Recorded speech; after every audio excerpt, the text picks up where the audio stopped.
بسم اللہ الرحمن الرحیم۔ اسلامی تاریخ میں سے اصحاب فیل یعنی ہاتھی والے، اللہ تعالیٰ نے قرآن مجید 30واں پارہ سورۃ فیل میں اصحاب فیل کا تذکرہ کیا ہے۔ یمن میں ابرہہ نام کا ایک عیسائی بادشاہ تھا۔ اس نے یمن کے بڑے شہر صنعاء میں خوبصورت گرجا بنوایا اور مکہ جیسی مقدس سرزمین پر جمع ہو کر اللہ کے گھر کا طواف کرنے والے سارے عرب کا رخ اس کی جانب پھیر دینا چاہا۔ وہ چاہتا تھا کہ سارے لوگ بیت اللہ کو چھوڑ کر اس کے چرچ کا طواف کیا کریں۔ عربوں کو جب یہ بات معلوم ہوئی تو انہیں سخت غصہ آیا۔ ایک رات کسی نے موقع پا کر اس کے گرجا کو ناپاک کر دیا۔ ابرہہ کو اس بے حرمتی پر سخت غصہ آیا۔ اس نے ہاتھیوں کا ایک بڑا لشکر لیا اور کہا کہ میں نعوذ باللہ مسلمانوں یعنی عربوں کے کعبہ کو گرا دوں گا۔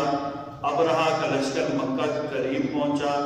تیز ہوا چلی، سمندر کی جانب سے پرندوں کے جھنڈ اڑتے ہوئے لشکر پر چھا گئے۔ ان کی چونچ اور دونوں پنجوں میں چھوٹے چھوٹے پتھر تھے۔ وہ ہاتھیوں کے لشکروں پر ان کے پتھروں کو گرانے لگے۔ وہ پتھر جس کو لگتا اس کے بدن کو چیرتا ہوا دوسری طرف نکل جاتا۔ ان ننھے ابابیلوں نے سارے لشکر کو چھلنی کر دیا۔ ان میں سے بعض لوگ بھاگتے ہوئے یمن پہنچے۔ ان میں ابرہہ بادشاہ بھی تھا۔ اس کے سارے جسم کے اعضاء گل اور سڑ چکے تھے اور جسم سے نیچے جھڑ رہے تھے۔ اس طرح اللہ تعالیٰ کی زبردست قوت نے مادی طاقت پر گھمنڈ کرنے والے ابرہہ کو تباہ کر دیا ہے۔ یہاں سے دو باتیں سمجھیں۔ ایک یہ کہ ہمارے ہاں ہر بات کو یا قرآن کو ہم سائنس کے مطابق کرنے کی کوشش کرتے ہیں۔ یاد رکھیں قرآن اللہ کی کتاب ہے اور اللہ کی کتاب کوئی سائنسی کتاب نہیں ہوتی کہ ہم یہ کہنا شروع کر دیں کہ دیکھیں جی یہ اصل میں غلط فہمی یہاں سے ہوتی ہے جی لوگوں کا علم نہیں ہے کہ ہم جب کہتے ہیں نا قرآن زندگی گزارنے کا پورا منشور ہے، وہ کہتے ہیں بھائی یہ ہم میزائل کی طرف زندگی میں میزائل کہتے نہیں، قرآن اخلاقی اور معاشرتی اور دینی زندگی گزارنے کا پورا منشور ہے۔ مثلا قرآن نے ہمیں کیا بتایا؟ علم حاصل کرو، اس میں سائنس سب کچھ آ گیا ہے۔ ابھی نہیں کہ دیکھو جی یہ ایک قسم کی حساس کمتری ہوتی ہے، دیکھیں جی وہ فلاں کام سے جو ہے نا کیا کہتے ہیں میزائل ثابت ہو رہے ہیں، ہاں جی جہاز ثابت ہو رہا ہے کہ پرندے کیسا ہے۔ قرآن کوئی سائنس کی کتاب نہیں ہے جس سے ہم یہ چیزیں ثابت کرنا شروع ہو جائیں۔ ٹھیک ہے جی، یہ بات سمجھ لیں، یہ بات دل میں بٹھا ہے۔ دوسری بات ہمارے علماء نے لکھا ہے کہ جو بندہ بھی اللہ کے کسی بھی گھر کی بے حرمتی کرنے کی کوشش کرے گا کسی بھی صورت میں، اللہ کا عذاب اس پر لازماً آئے گا۔ اللہ کے کسی بھی گھر کی بے حرمتی کرنے کی سوچے گا، چاہے یہ مسجد ہو چاہے دنیا کے آخری کونے کی کوئی مسجد ہو، اللہ کے عذاب اور اللہ کی پکڑ میں وہ لازماً آئے گا۔ ایک فرض کے بارے میں اذان سن کر مسجد نہ جانا۔ نبی کریم صلی اللہ علیہ وسلم نے فرمایا جو شخص اللہ کے منادی یعنی مؤذن کی آواز سنے اور نماز کے لیے نہ جائے تو اس کا یہ کام سراسر ظلم ہے، کفر ہے اور منافقت پر مبنی ہے۔ ایک سنت کے بارے میں اپنے ساتھیوں سے مشورہ کرنا۔ تو وہ فرماتے کہ میں نبی کریم صلی اللہ علیہ وسلم سے زیادہ صحابہ کرام کے ساتھ مشورہ کرتے ہوئے کوئی نہیں دیکھا۔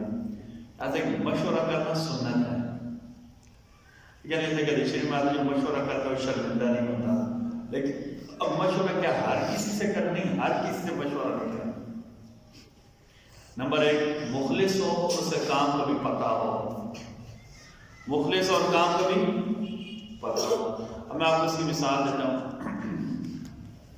ایک بندہ آ گیا، اس نے مثلا بی ایس سی ایس کرنا تھا، وہ ایک مڈل پاس بندے کے پاس آ گیا کہ جناب میں بی ایس سی ایس کروں یا نہیں کروں۔ اب وہ چونکہ صحیح مشورہ نہیں دے گا، یہ مشورہ دینے کی اہلیت نہیں رکھتا، اس لیے ایسے بندوں سے مشورہ کرنا ہے جو مشورہ دینے کی اہلیت رکھتے ہوں۔ ایسے بندوں سے مشورہ کرنا ہے جو مشورہ دینے کی اہلیت رکھتے ہوں اور مخلص بھی ہوں۔ دوسرا ایک کام ہے، ضروری نہیں کہ آپ 50 بندے بیٹھیں 50 کے 50 کے ساتھ ہی مشورہ کریں. مثلا 10 بندے بیٹھے ہوئے، ایک یا دو یا تین سے مشورہ کرنا کافی ہوتا ہے. کیوں؟ کیونکہ یہ رائے ہوتی ہے نا، اور ضروری نہیں کہ سب کی رائے ملتی رہے، سے آدمی اور کنفیوژن کا شکار ہو جاتا ہے. ایک فضیلت والا عمل رشتے ناطے کا حق ادا کرنا. نبی کریم صلی اللہ علیہ وسلم فرمایا رشتہ داری عرش سے چمٹ کر فریاد کرتی ہے کہ اللہ مجھے جوڑ دے، اللہ جو مجھے جوڑے تو بھی اسے جوڑ دے، جو مجھے توڑے تو بھی اسے توڑ دے.